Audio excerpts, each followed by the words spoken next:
Students, आज हम आपके लिए कक्षा 7 का पाठ 9 सुभाषितानी लेकर उपस्थित हुए हैं। तो आइए पाठ पढ़ना प्रारंभ करते हैं। नवमः पाठ है। नवा पाठ सुभाषितानी। सु यानी अच्छी, भाषितानी वाक्य या वचन, अच्छे वचन। इस पाठ में हमें विभिन्न अच्छी अच्छी बातों के बारे में बताया गया है कि हमें अपने जीवन में क्या करना चाहिए और क्या नहीं करना चाहिए। तो आइए पाठ प्रारंभ करते हैं।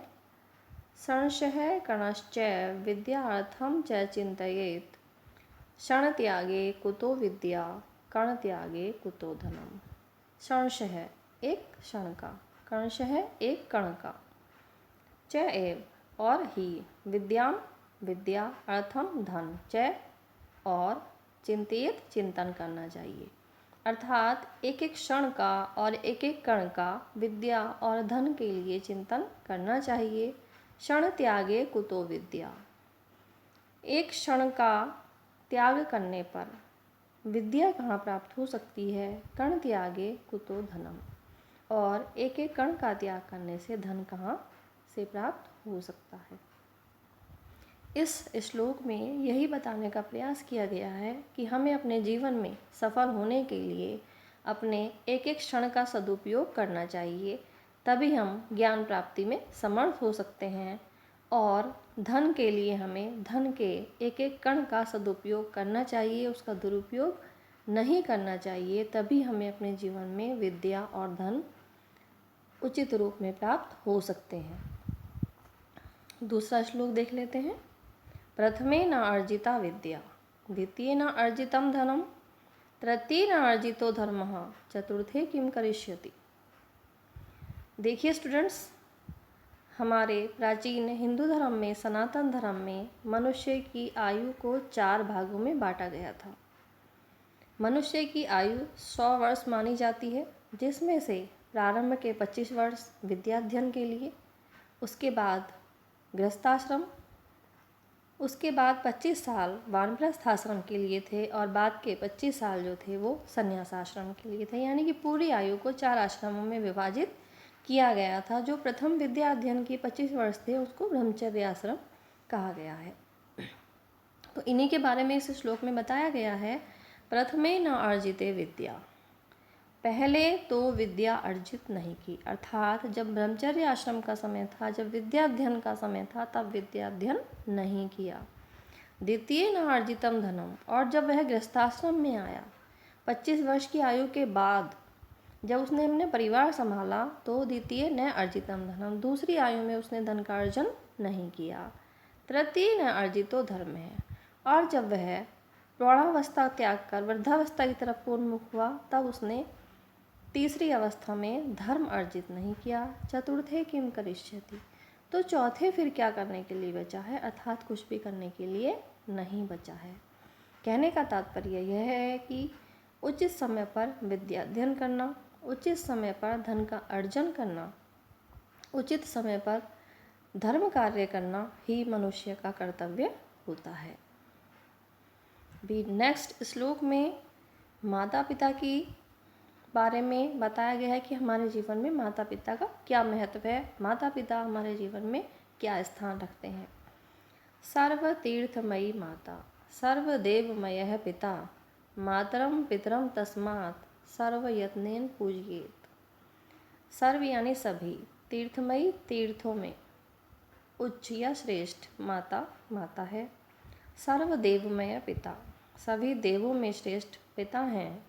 मातरम पितरम, माता और पिता की, तस्मात् इसलिए, सर्वयत्नेन हर प्रकार के प्रयत्न से या सब यत्नों से पूजिए, पूजा करनी चाहिए। तात्पर्य यह है कि माता का स्थान सब तीर्थों में श्रेष्ठ है।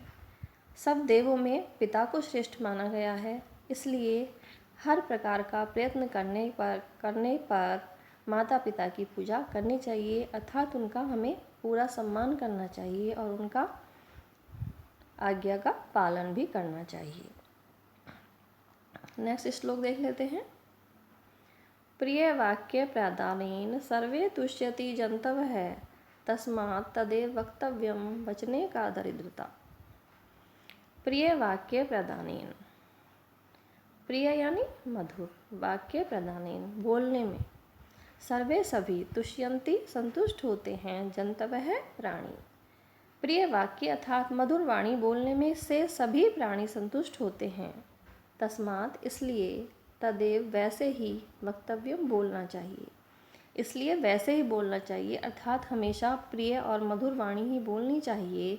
बचने का दरिद्रता, वचन में अर्थात बोलने में दरिद्रता कैसी अर्थात कंजूसी कैसी। नेक्स्ट श्लोक देख लेते हैं। सत्यम ब्रूयात् प्रियम ब्रूयात् न ब्रूयात् सत्यम अप्रियम प्रियम च न अनृतम ब्रूयात् एषः धर्म सनातन है। सत्यम ब्रूयात्, सत्य बोलना चाहिए, प्रियम ब्रूयात्, प्रिय बोलना चाहिए, न ब्रूयात्, सत्यम अप्रिय, न नहीं, ब्रूयात् बोलना चाहिए, सत्यम सत्य, अप्रिय अप्रिय अर्थात अप्रिय लगने वाला सत्य भी नहीं बोलना चाहिए।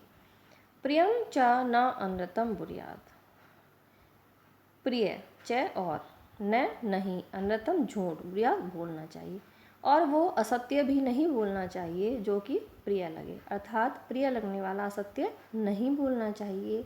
एषः यही धर्म है, धर्म है, सनातन है, सनातन, यही सनातन धर्म है अर्थात मनुष्य को सदैव सत्य बोलना चाहिए, प्रिय बोलना चाहिए, लेकिन अप्रिय सत्य कभी नहीं बोलना चाहिए और प्रिय असत्य भी कभी नहीं बोलना चाहिए, यही सनातन धर्म है। अगला श्लोक पढ़ लेते हैं। जाड्यम धियो हरति सिंचति वाचि सत्यम मानोन्नति दिशति पापम अपाकरोति लक्ष्मी तनोति वितनोति च दीक्षु कीर्तिम सत्संगति कथय किम न करोति पुंसाम। जाड्यम यानी मूर्खता को, धियो बुद्धि की, हरति दूर करती है, सिंचति सींचती है, वाची वाणी में, सत्यम सत्य को अर्थात बुद्धि की जड़ता को हरती है, वाणी में सत्यम सिंचती सत्य का संचार करती है, मानोन्नति दिशति मान और उन्नति को, दिशति दिशाओं में फैलाती है, पापम अपा करोति पाप को अपा यानी दूर करोति में करती है, मान और उन्नति को दिशाओं में फैलाती है, पाप को दूर करती है, लक्ष्मीम तनोति लक्ष्मी को अर्थात धन संपत्ति को, तनोति बढ़ाती है, वितनोति च दीक्षुम कीर्तिम दीक्षु दिशाओं में, वितनोति फैलाती है, कीर्तिम कीर्ति को, यश को, मान को, कीर्ति को सभी दिशाओं में फैलाती है, सत्संगति ही कथय किम न करोति पुंसाम सत्संगति ही यानी अच्छी संगति, अच्छे लोगों का साथ, कथय कहो, किम क्या, न नहीं, करोति करती है, पुंसाम मनुष्यों के लिए अर्थात मनुष्यों में सत्संगति क्या क्या नहीं करती। इस श्लोक में सत्संगति का यानी कि अच्छे लोगों की संगति का महत्व बताया गया है कि मनुष्य को हमेशा अच्छे और श्रेष्ठ लोगों के पास ही उठना बैठना करना चाहिए, क्योंकि कहा भी गया है कि सत्संगत की संगति का असर मनुष्य पर पड़ता है। अगर वो अच्छी संगति में बैठता है तो उसमें अच्छे गुण आते हैं, और अगर वो बुरी संगति में बैठने लगता है तब वह अपने अच्छे व्यवहार को त्याग कर बुरे गुण अपना लेता है। अच्छे गुण उसके ऐसे दूर हो जाते हैं कि उसको पता भी नहीं चलता। इसलिए ये हमेशा कहा गया है कि मनुष्य को अच्छे और श्रेष्ठ लोगों की संगति में ही बैठना चाहिए। तो एक बार फिर से इसका अर्थ देख लेते हैं। मनुष्यों में, लास्ट लाइन का पहले लगाएंगे, पुंसाम मनुष्यों में सत्संगति कथय किम न करोति क्या क्या नहीं करती है अर्थात सब काम करती है। जाड्यम धियो हरति धियो बुद्धि की, जाड्यम जड़ता को, हरति दूर करती है, वाची सत्यम सिंचति वाणी में सत्य का संचार करती है, मान उन्नति दिशति दिशाओं में मान और उन्नति बढ़ाती है, पापम अपा करोति पाप को दूर करती है, लक्ष्मी तनोति लक्ष्मी की वृद्धि करती है, धन संपत्ति की वृद्धि करती है, वितनोति च दीक्षु कीर्ति और दिशाओं में कीर्ति का विस्तार करती है। तो स्टूडेंट्स, मैं उम्मीद करती हूँ कि आपको इस पाठ को समझने में इस वीडियो के माध्यम से अवश्य ही सहायता मिली होगी। यदि आप इस तरह की और भी वीडियो प्राप्त करना चाहते हैं तो मेरे चैनल देववाणी संस्कृत को सब्सक्राइब करना न भूलें। और अगर आपको ये वीडियो पसंद आई हो तो प्लीज़ इसको लाइक और शेयर अवश्य करें।